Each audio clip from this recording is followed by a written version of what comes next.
tonight at the Virginia Department of Corrections, Red Onion State Prison. To accept this call, press 0. This is Randall Via. I'm currently serving 1,214 years in Wallens Ridge State Prison for capital murder in Big Stone Gap, Virginia. This is my podcast, Red Onion Randy. I hope you enjoy listening to me today. I want to remind you that I have a toll-free number for you to call and either leave a message, ask questions, or what have you.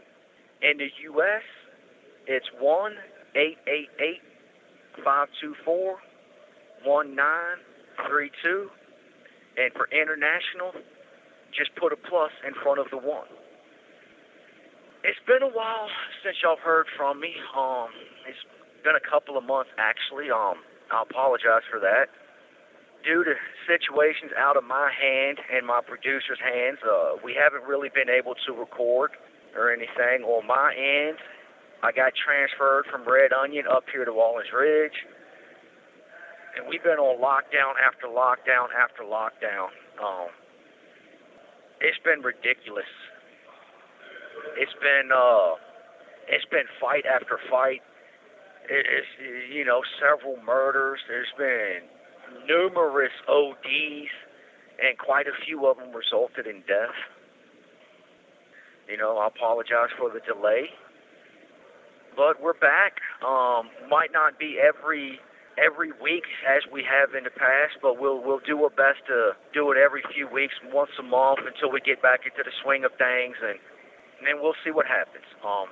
Either way, I apologize for the delay, and I'm just going to give you a little update of what's been going on in my life.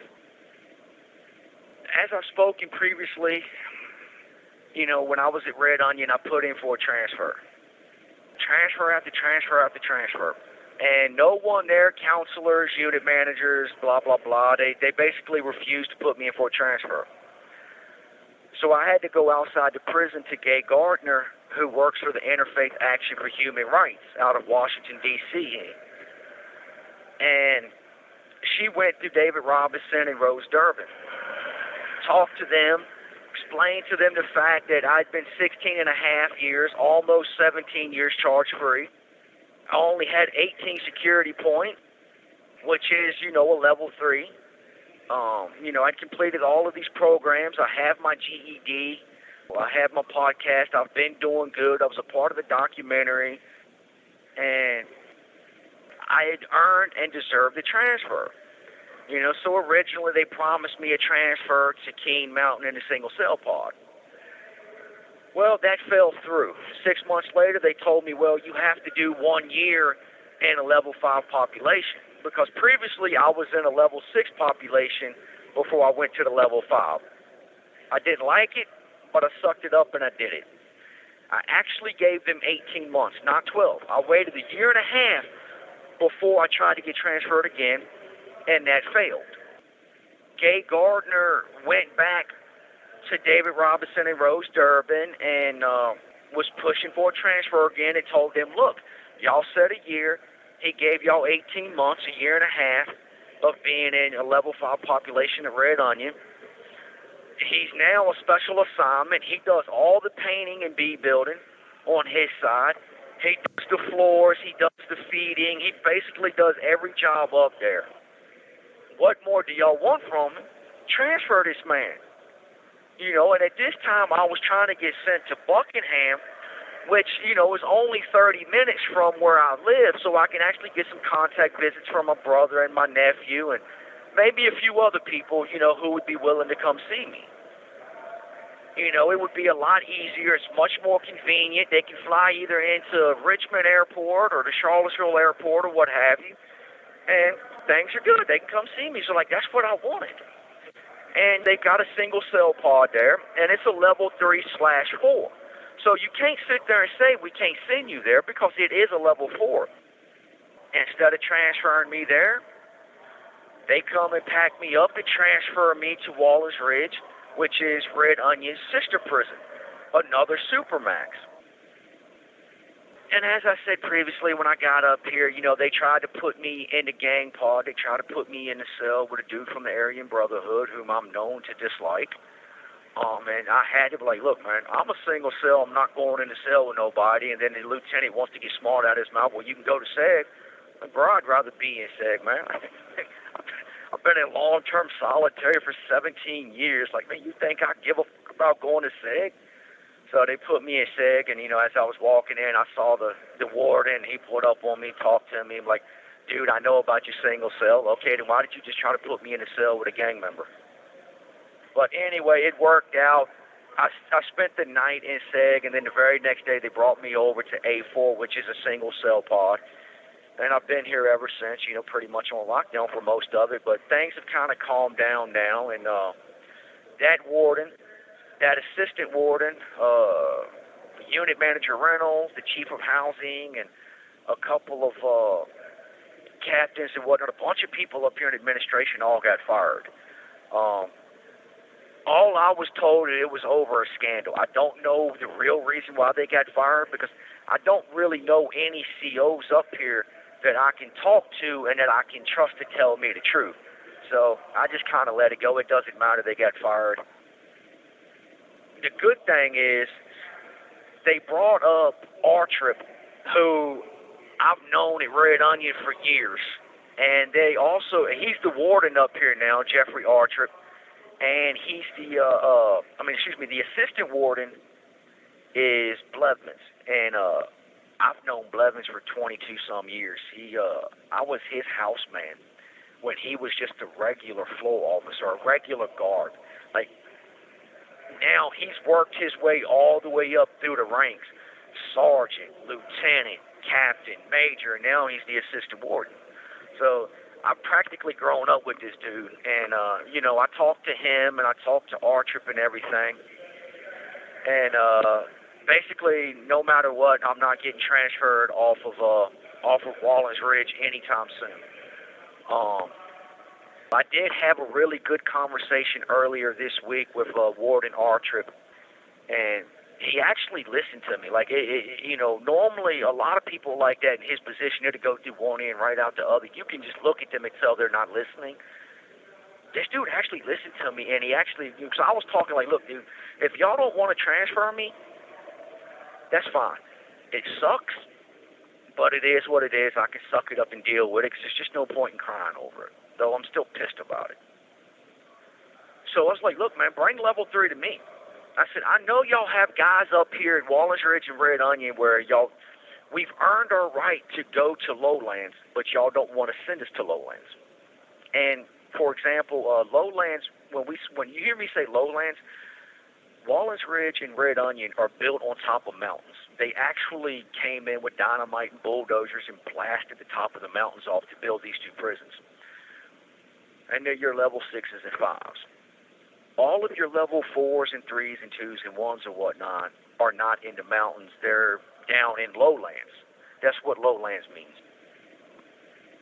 But I told him, look, man, why don't y'all start a pod up here that's a single cell pod for guys like me and a couple of other guys that y'all don't really want us to go down there for whatever reason. And y'all take that pod and you make it a level 3. So we'll get the exact same privileges that the level 3 institutions get. We'll wear their same clothes. We'll wear we'll get the boots. We'll get the denim pants. We'll get the denim shirts and everything. We get pod rec all day long. We can go in and out the cells. I can go in the cell with somebody, or somebody can come in the cell with me. We get their commissary. We get to buy what they buy. We get real shoes. We get sweatpants and sweatshirts, which we're not allowed to have. I can buy shoes, and I was just forced to buy a new pair of shoes, which I didn't want to spend that money on that, but it is what it is. But they got Velcro straps on them, because we're not allowed to have shoelaces. But we get real shoes and everything, and I'm like, so I was telling him about that, and he was like, you know what? He said, that's a damn good idea. He said, that's a really good idea.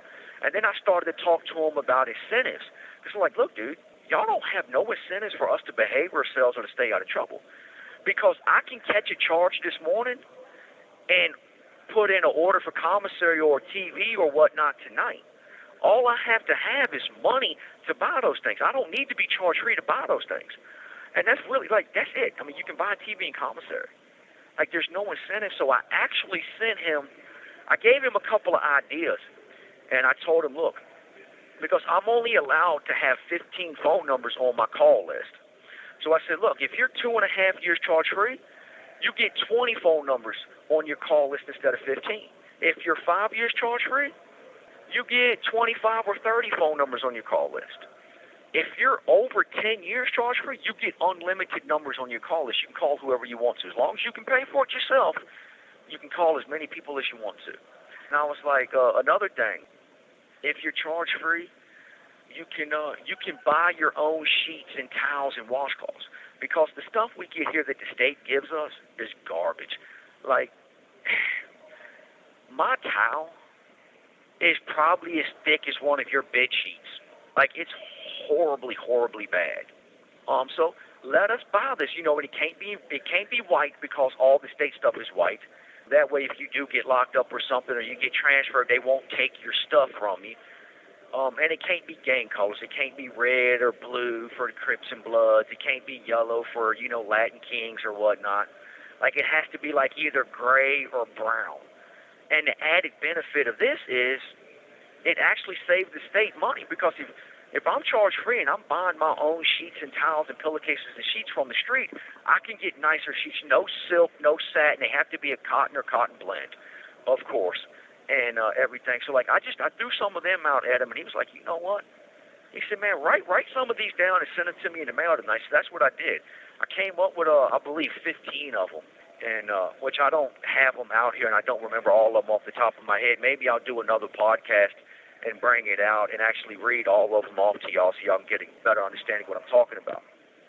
I came at him from this, from this point, and like, he really liked what I said. So hopefully I can make some changes here, in the way they're running things up here. And for guys like me that they don't want to send to lowlands, then bring the lowlands to us so we can actually have real privileges and get the stuff that we've earned, because in my darker moments, I get really frustrated. Like, what's the point of me behaving myself? What's the point of me doing good? And when somebody says something slick out my mouth, I tell myself, you know what, man, just walk away, Randy.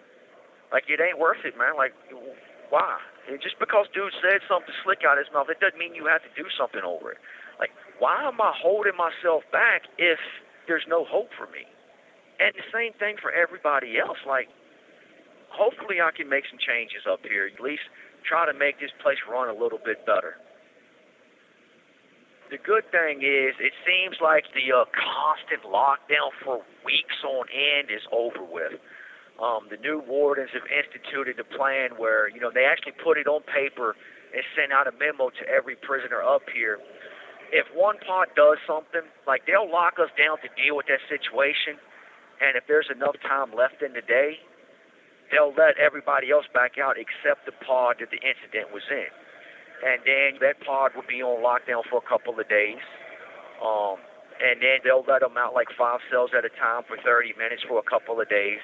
And then they'll let 5 cells out for 1 hour for a couple of days. And then they'll let the whole tier out for 1 hour a day for a couple of days. And then if nothing has happened in that time, after about 2 weeks, you'll go back to just full operations for that pod. While the lockdown pod is dealing with that, everybody else has either come back up that day, or if there's not time, then you'll just come back up the next morning, and the whole compound isn't being punished for what somebody else does. So ever since that happened a few weeks ago, things have calmed down. And because look, when I tell you there was murders, I mean there were murders. Like, I'll go into more detail on that in another podcast, because for 8 days up here, it got real. Like, I mean, there were deaths, there was a murder, there was ODs, there were riots. I mean, this place went crazy in an 8-day span. And that's basically what I've been dealing with. I'm just trying to keep my mind occupied. I've been reading, I've been, studying, I've been writing on some stuff, working out. Just, I've been encouraging people, doing what I can to be a positive light in here, talking some dudes off the ledge. I've literally had to talk like 3 people out of stabbing somebody. I don't know why everybody brings their problems to me, but they do. I do the best I can to help them with it, walk them through it, and everything. But that's about it. I'm just doing what I can to improve, to make the best of my life here. I'm in a romantic relationship now, which after Jennifer, I swore that was never going to happen again while I was in prison. I was going to wait till I get out on the street, but yeah, she got me though, and I'm damn grateful that she did. So it's looking pretty serious for me in that regard. And like me, she's been through some things, but we're helping one another. We're supporting one another. Talking on the phone. We're doing some video visits. I'm not going to lie. I've been getting a couple of video visits from some friends of mine, and I've been enjoying the crap out of them. It's so good to just go over there to the little video visit and actually have that little call where I can actually see the person. I can see their mannerisms and the way they move and their facial expressions, and it's just a really fun thing for me. Be able to kind of participate in technology like that, to participate in their lives like that.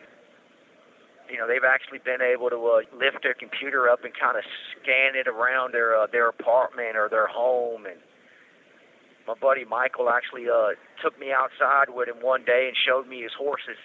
So that was really cool. See the dogs and everything. So You have 1 minute remaining. that's basically an update on me. Don't forget to check out my website at redonionrandy.com. Don't forget to check me out on Twitter at redonionrandy. Thank you for listening to me. Take care. Stay safe. Glad to be back.